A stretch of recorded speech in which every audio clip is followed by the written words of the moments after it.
A physical property can be observed without chemically altering a substance. Physical properties include color, shape, density, volume, boiling point, hardness, solubility, and more. A chemical property can be observed when something chemically reacts with something else. Chemical properties include flammability, reactivity, corrosiveness, toxicity, radioactivity, and more. Shredding a piece of paper causes a physical change because the paper remains chemically the same shredded as it is whole.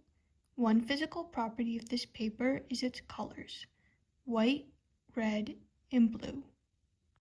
It retains these physical properties even after being shredded. I have filled a jar with rubber balls. When I add more rubber balls to the jar, that is a physical change. Shaking it is also a physical change.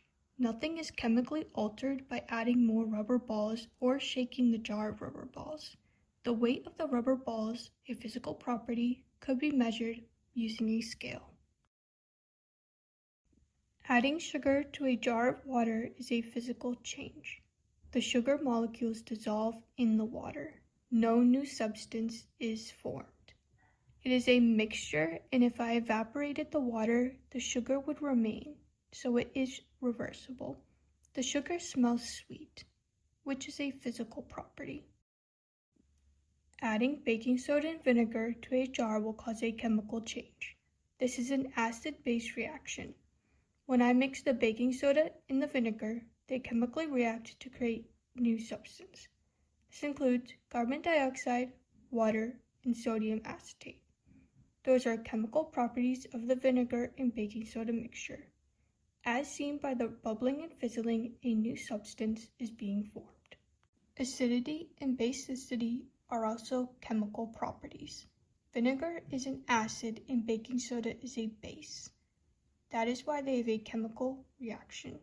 Boiling water results in a physical change. Water exists in different states, including solid, liquid, and gas. Boiling water is physically changing from a liquid to a gas in the form of water vapor.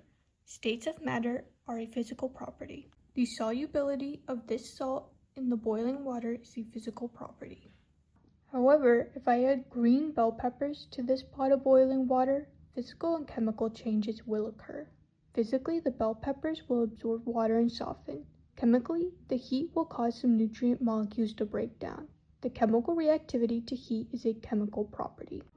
If I used a balance or a scale to weigh the mass of the green bell peppers, that would be a physical property. When my dog eats a treat, a chemical change occurs. Digestive enzymes in his body break down the treat into fuel. I hope you enjoyed my presentation on the difference between physical properties and chemical properties.